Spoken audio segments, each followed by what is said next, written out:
My name is Beth Rubin. I'm, as of July 1, the Dean of Adult and Online Education at Campbell University, which is outside Raleigh, North Carolina. And I've been going to Accelerate for 10, 12 years, Oh, certainly wow. long before. Yeah. I'm Clark Shaw Nelson, the Assistant Dean of Instructional Design and Technology at the University of Maryland, Baltimore School of Social Work. And I've been going to Accelerate, which used to be called the Sloan Consortium Asynchronous Learning Conference. I'm going to guess about 10, 11 years as well. I probably skipped one or two in there, but it's interesting to watch the change over time. So I'm really pleased to be able to be a part of this, because one of the things that we noticed is that if I think back to the first time I went to the conference, it's a big one. It's a lot of people, a lot of sessions. There's my dog barking. Sorry about that.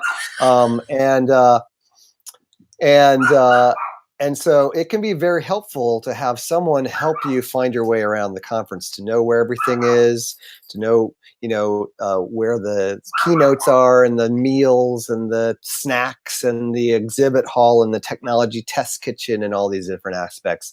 So we wanted to help people who are new to the conference have other people who've been there before to help them jump that hurdle. And also we wanted to help people connect with people who have similar interests or similar topics that they're interested in, over things like librarians or K-12 or data analytics or tech tools or whatever your special interest happens to be, instructional design, and really connect with people more deeply over these topics and share ideas and share sessions and so on. So that's why we built the Slack channel.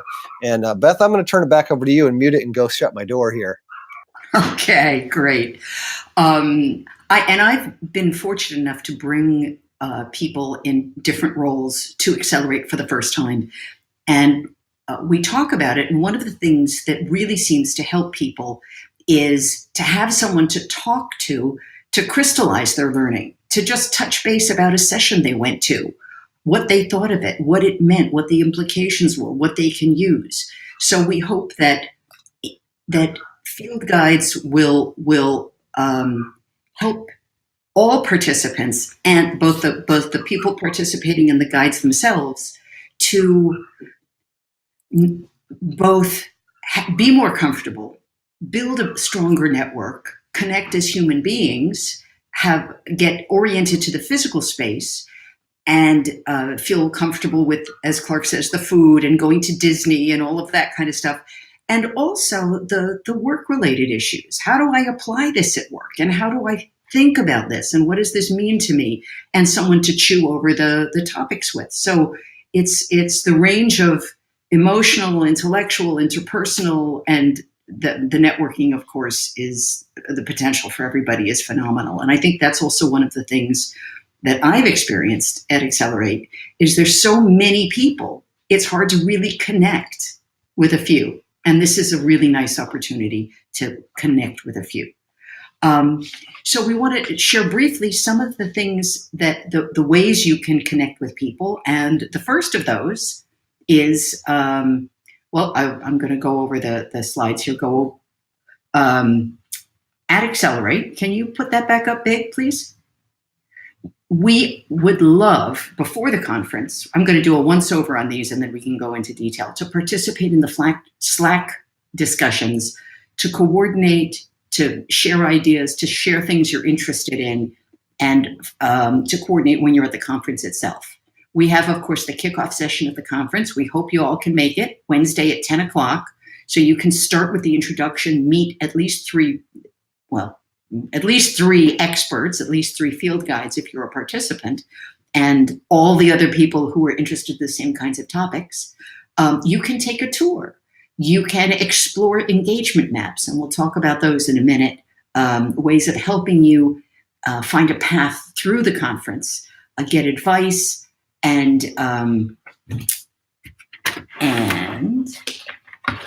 meet up with field guides for lunches, for meals, for Disney, for whatever you want to meet up with.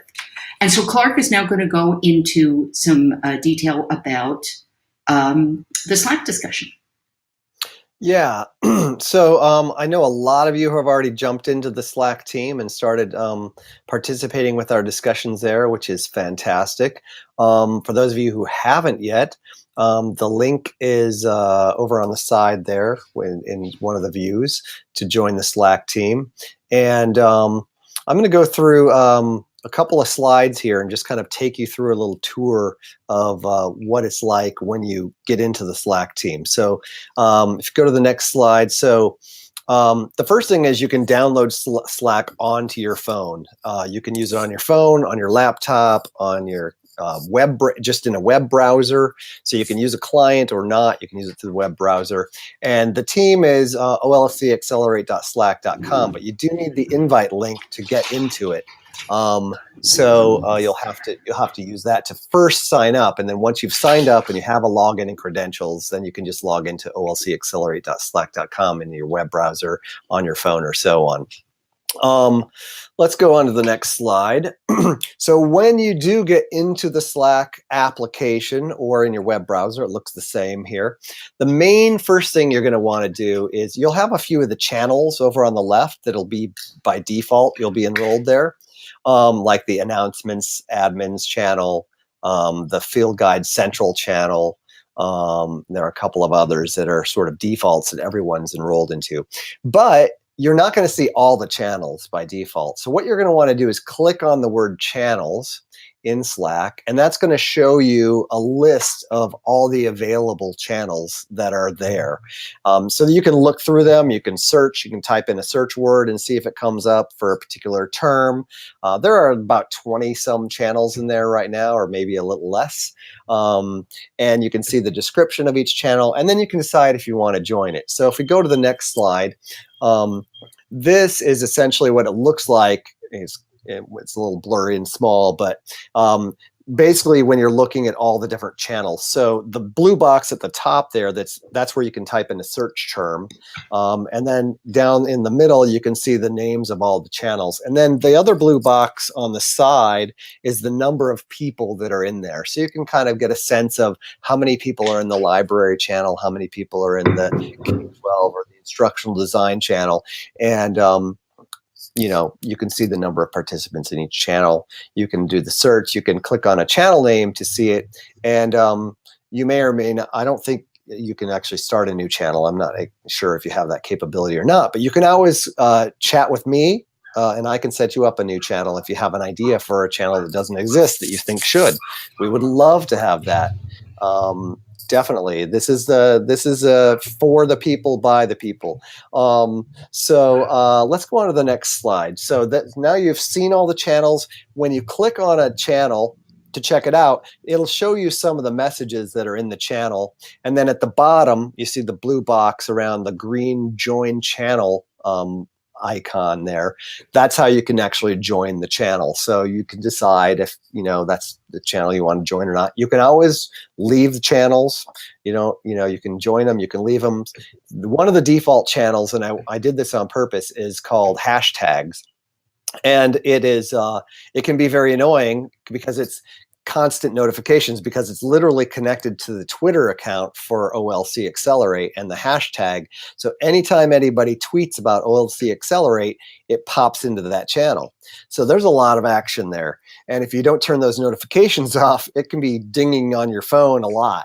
So I wanted to put that in there so that, number one, you could see that it was there, so you can actually see the Twitter things, but also in case it would help you be able to learn how to manage notifications and manage leaving a channel if you need to or want to.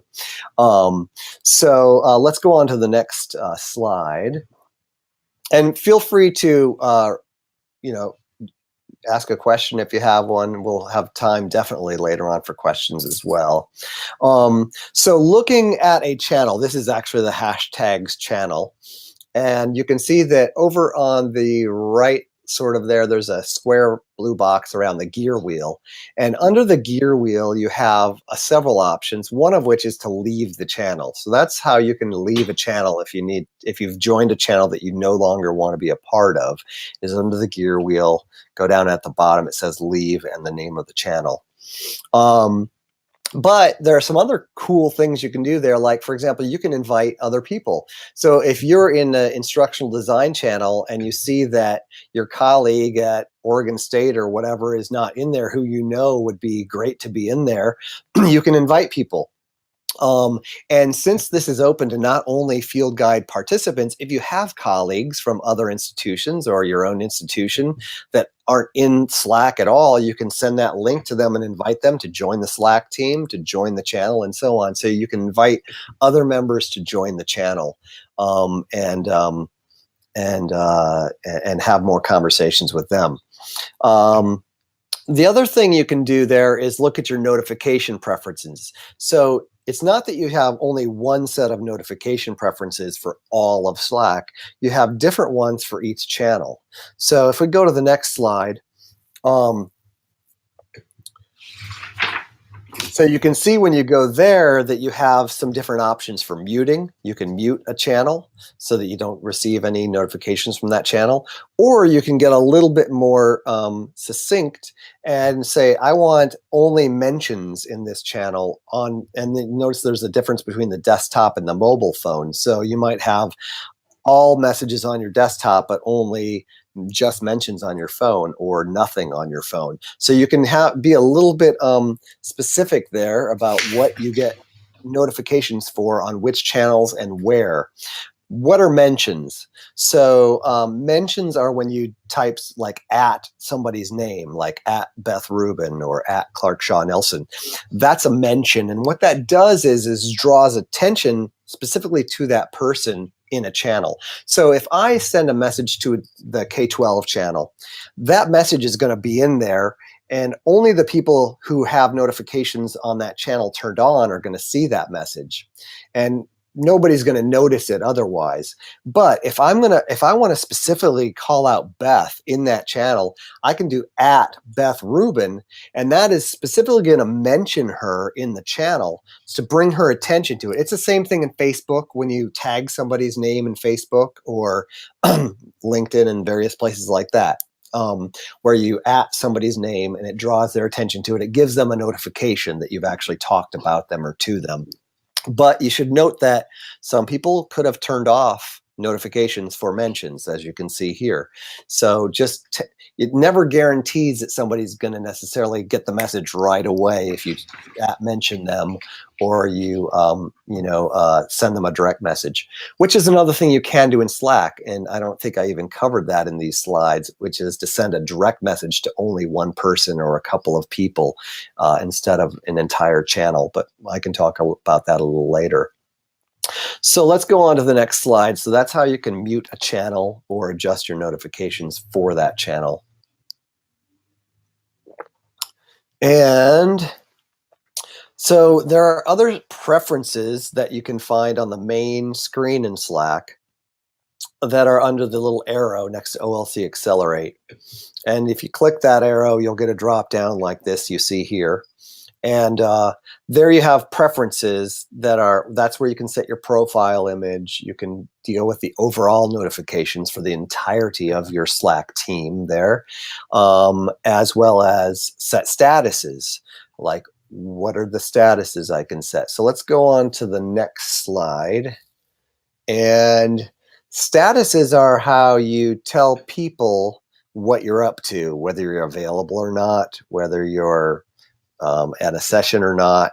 So let's go to the next slide, Chris. And I think status is in my next slide. No, actually it's not. This is the preferences for your entire channel. So again, this is grainy, it's hard to see, but this is how you can say either I want all the messages or I want only some of them, that type of thing. And so you can get a little bit more granular about what you're actually, specifying for your messages there. Let me zoom in on this so I can see. So you can get notified when somebody replies to threads that you're following.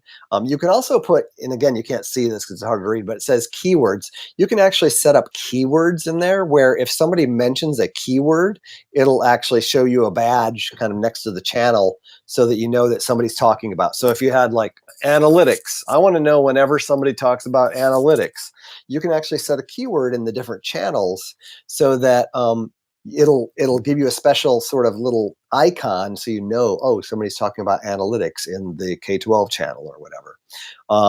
So that's pretty good. And there's also a do not disturb feature there. So, you know, nighttime, don't want to be disturbed at all, turn on your do not disturb, and it'll leave you alone there as well. Let me add, you can also set your preferences to simply not be contacted between a time in the evening and a time in the morning. So you don't even have to remember to do it. You just set it. It won't bother you at night. Yep, exactly.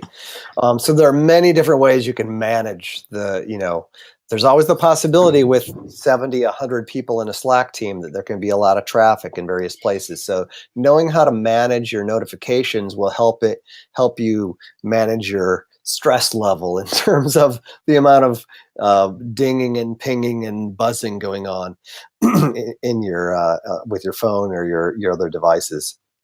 So let's go on to the next slide and take a look at the statuses.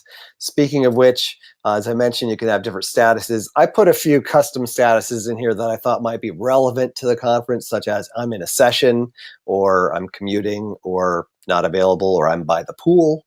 There's a great pool there for those of you who are new. I'm a big fan. It's got a water slide that is phenomenal. And there's a hot tubs. It's a very nice, if the weather permits, very, very good out there. And there's also the TTK. I'm at the TTK, and you can, you know, by indicating your status, you can tell people where you are. And there's you can see at the top there next to the smiley face, you can put in a custom one. So you could say, I'm in Oceanic 5, or I'm in Asia 3, or whatever, in case you're trying to meet up with somebody or spontaneously connect with somebody. You know, you can do those types of things with your status. So that is entirely a possibility. Now let's pause there and see if anyone has any questions. There's a question icon down there at the bottom, or you can raise your hand and join us if you have specific questions or ideas or problems or anything like that about Slack or anything you've heard so far. We'll just give you a minute there. I'll take a sip. I have a Slack question. What if you click on channels and you don't see Disney? You don't see all the channels. So when you click on channels in Slack, there's a scroll bar, and the scroll bar is going to show you every channel that's available to you. So it's possible if you're not seeing it, you just haven't scrolled down. But you can also do some sorting there. By creation date and some other things. And you can also show, well, all channels. So there's an all channels drop-down menu there so that you're making sure you can see all channels. You can also use the search bar to search for something. But essentially, you're going to see every channel that's available to you when you just click the word channels in Slack. And then you can just scroll down through all of them and join them willy-nilly. Join them all. No. What other questions do you have out there? Let me check. Is there anything in the text chat that I've been missing? Right, the channels. There can be private channels, but those are mostly just being used behind the scenes for, you know, people who are dealing with, you know, setup stuff like Felice and Beth and myself. How many people typically attend Accelerate? That's a great question for Christine Hinckley, who I believe is still here. And Christine, you want to join the podium? I'm gonna take a wild guess. She just responded in the chat. Christine responded in the chat. Okay. She said between 1,750 to 2,000, and close to 1,000 virtually. So all told, that's could be around 2,750 to 3,000 people. There are a number of restaurants right there at the Swan and Dolphin I'll mention as well. A whole, like probably at least maybe 10 or more. Does that sound right? One of my favorites when there's nice weather out by the pool at the Dolphin. There's a cabana. It's called the Cabana, and they've got really like comfortable seating and stuff, and you can sit right next to the pool in the sun, and they'll serve you like, bring it to your lounge chair or whatever, and but there's a sushi place, there is an Italian place, there's the blue something, some fancy places. then there are Shula's Steakhouse. There's a huge range, and there's a really terrific little place kind of down in the basement, all the way at the back, which is set up as a buffet, a cafeteria style buffet. So you take your tray and you pick what you want, and the food there is very reasonable and decent. I do that a lot for a quick meal. Does anybody remember what that's called? And we have a lot of okay, so Christine, if you go into the chat, Christine has just posted the link to Swan and Dolphin Restaurants. www.swandolphinrestaurants.com, and also mentions that there's a new quick eatery. Katie mentioned there's a new quick eatery in the lobby called Fuel, and the Disney Boardwalk, which I'm going to let me spend a minute. I love the Disney Boardwalk. The only challenge with Disney is it can be hard to book. You typically have to book on the Disney, either online. You can go in easily and see what's available and book online, or you can call them up. But if it's a Disney, you can always walk in, but they tend to be a little bit more crowded. So that's my only caveat about the Disney. And Christine also. Yeah, go ahead. I was just going to say that the little cafeteria downstairs is called the Peekaboo Cafeteria. Yeah. And right. They do, if you like to drink soda or lemonade or anything like that, they have a refillable mug that you buy once and then it's free the rest of the time. If you're looking to be able to have drinks like that throughout the evening instead of, grabbing a couple of cans during the networking sessions. Excellent. Thank you. Thank you. Yeah, good tips. See, that's why we have field guides. Exactly. Absolutely. There's a bar area down by the lobby. I mean, this place is huge, and it took me about 2 to 3 years to really find my way around. Like, I still can almost get confused between the west and the east elevators, and this escalator goes down there, and this hallway leads you to the Peekaboo, but this one doesn't, and it's definitely a learning curve. So that's one of the advantages of having this. Now, Christina's saying in the chat, the lobby's been completely renovated, so it's going to be an entirely new experience, even for those of us who've been there a couple of years now. So that'll be exciting. And someone almost tried to join the podium and then left. If you want to put your question in the chat or in the question bubble, either one we can answer. So one of the great things that you can do with a field guide, I want to do a little bit of a detour then, is to talk to you a little bit about the things that are available to do with field guides. And the first is to meet a bunch in one fell swoop. We have a kickoff session, which I mentioned, which is Wednesday at 10. If you can be there for it, please do join us. You can meet colleagues, you can meet field guides, and we're going to walk people through what we're calling engagement maps. And an engagement map is, field guides have created these. We've created some, more are actually being created. There are so many events at Accelerate. There are so many different things of interest to different people. You can certainly use the tags if you're strong with that and find your way through. But the engagement maps are a simplified map for Thursday at 2:00. If I'm interested in K-12, what's a good session? Here's a good session that would be appealing. Or if I'm a graduate student or a recent graduate, what might be a good session?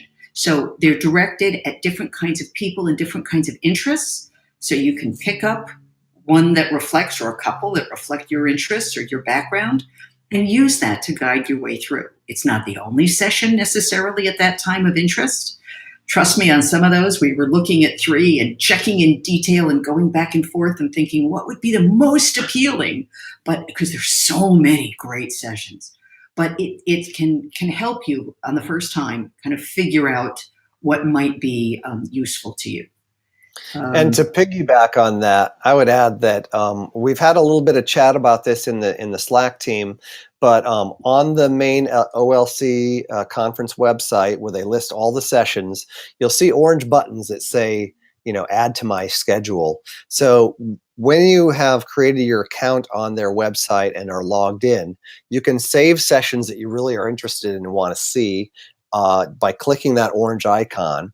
And what that does is it gives you sort of a schedule. And especially if you use the app on your phone, on your mobile phone, that is very handy, because then, you have all your sessions that are your preferred sessions to go to, one after the other, and it just kind of goes one to the next one, and you can see them on your phone. You have to refresh it maybe occasionally after you add more things.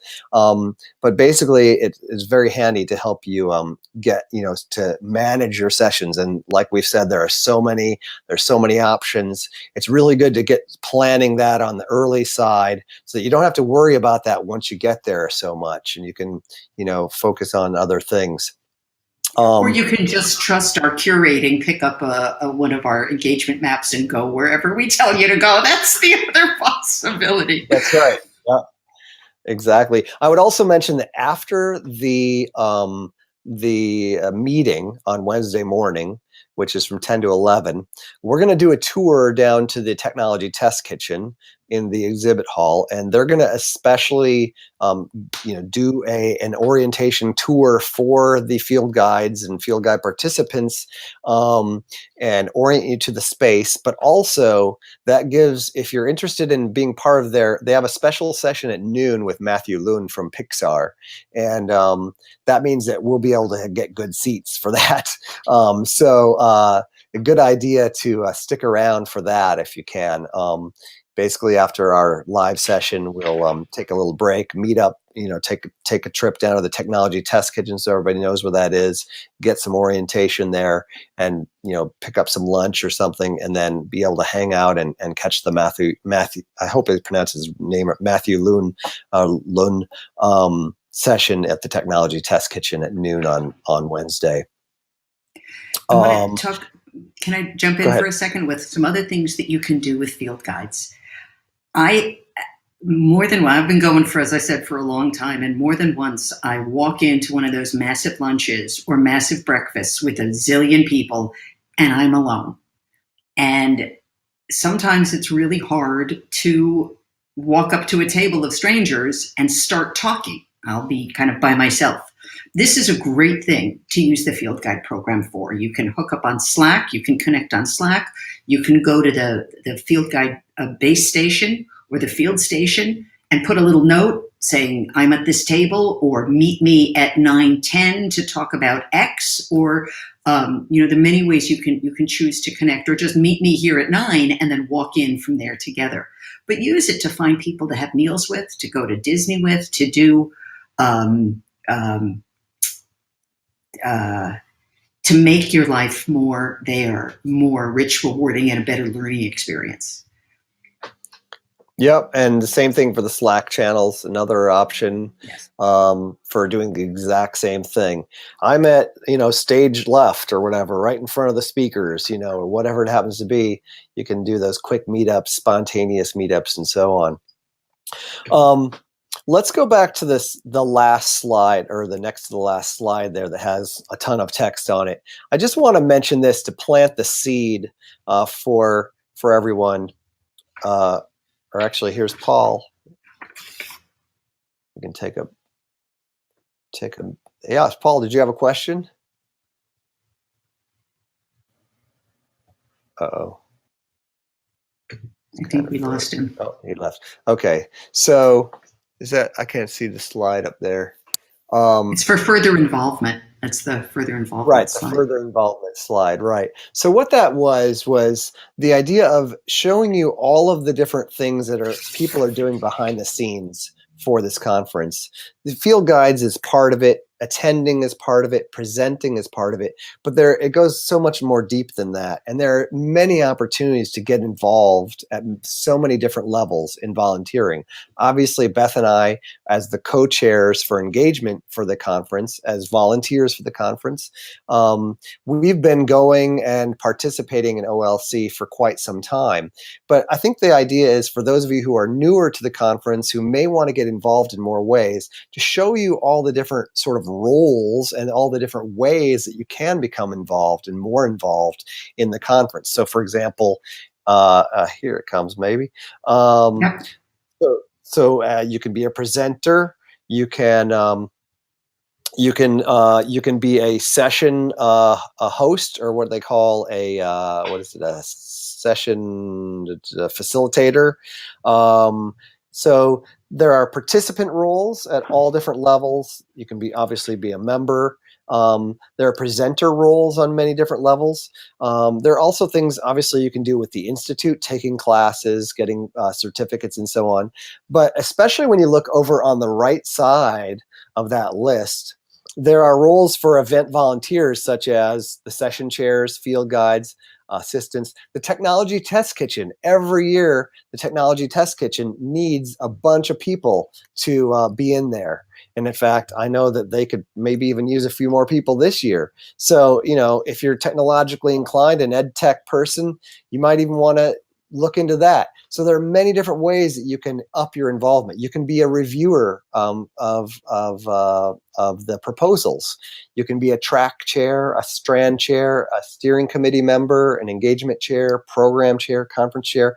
There are all these different ways that you can get involved. You can volunteer and become even more a part of the community and give back and give with all of your expertise and knowledge and sharing. I want to put in a pitch for those of us who are not so technologically strong. So in this group, just to let you know, I'm the techno dummy. Clark would be writing, Shindig for Dummies, and I would be the one buying it and using it and going, I don't understand. Even from that perspective, the TTK is fabulous. So I went to this conference for many years before I was a little intimidated to go to the technology test kitchen. And when I actually went and I watched some of the Iron Chef battles and I played with some of the menus, it was so eye-opening and so amazing. You don't need to be a technologically strong person to get a lot out of it. And I went back to my university and we do a conference. We did where I was, a conference every year, and we added our very own technology test kitchen to our conference because it's such a terrific way with low stakes to have a lot of fun, to meet people and to develop some new technology skills. So I just want to throw that out. It's not just for the proficient. It's for all. So we've really reached the end of this. We're nice and early, on time, ahead of time, under budget, ahead of time. And this is just a chance for any final questions, thoughts. Anybody want to join us on the podium? Marilyn asked, what is one of the most important things to remember about the conference? That's a great question. I know my answer. I don't know yours, Clark.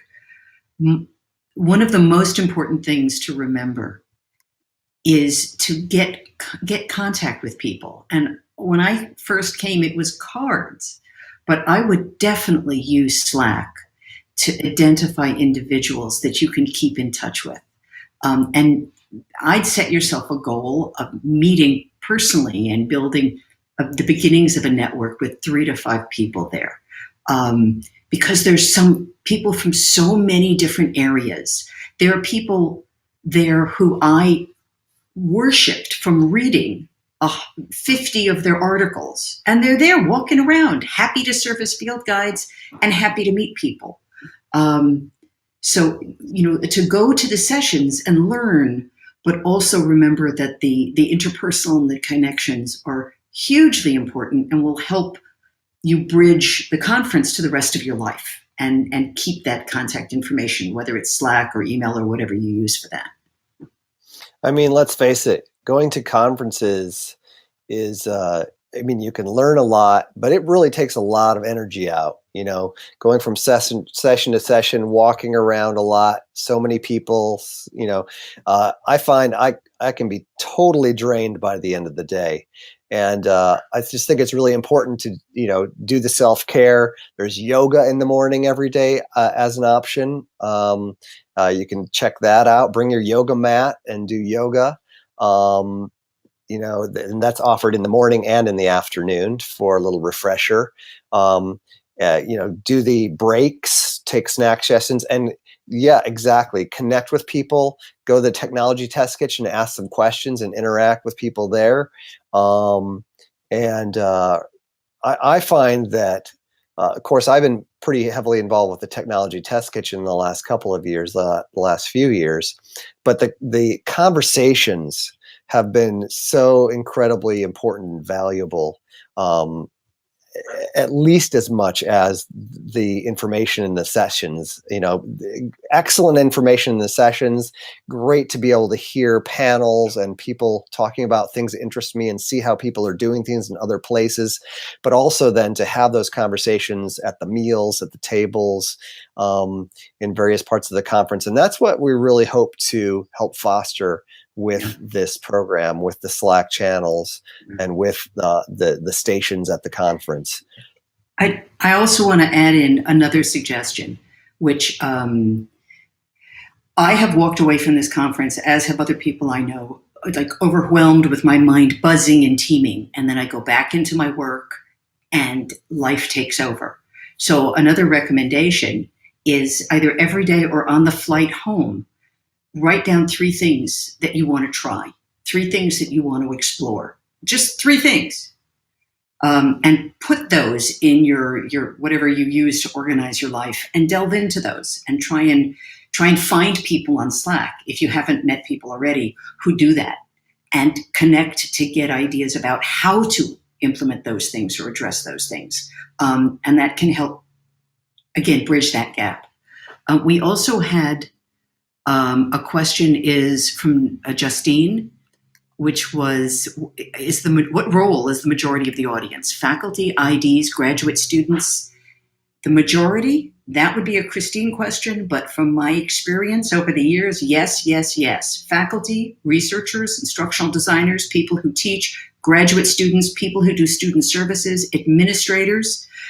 We have, there's people who do K-12 with online or blended.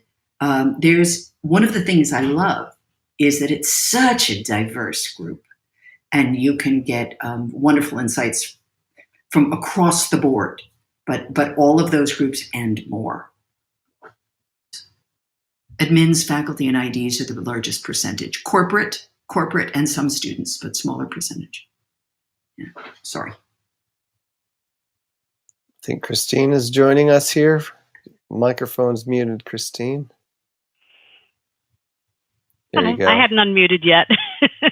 I was just going to say that Katie and I are always around. You can find us, ask for us at the registration desk if we're not right there. We're willing to help anybody. We'll give advice. We'll point you in the right direction. Just come and ask. The OLC staff, most of us will have blue OLC shirts on. We're easy to pick out. We're here to help you. And we'll answer as many questions as we can. I'm answering questions like crazy in the Slack channel. I may not ever get anything else done because I'm now just consulting in the Slack channel nonstop. But it's awesome to have you all here. I'm really excited for this field guide program. I think this has been a long time coming. And especially if you're new to a conference, this is a big conference with a lot going on. It can be overwhelming. So we're here to help you figure out what's most important for you to see and do. So welcome to everybody. Thank you, Christine. And thank you, everyone, for participating today, for being here. for viewing this recording, if you're viewing the recording, and for your participation in this entirety. We look forward to seeing everyone in Orlando or online if there are some virtual folks with us as well, and having a great experience at OLC Accelerate. So I think we'll close it out. I think you put it beautifully. That's absolutely. Hope to see you in Slack, and Wednesday at 10, and thereafter you'll see us at the field guide stations. We'll be there a lot. Thank you so much. Bye, everyone. Thank you.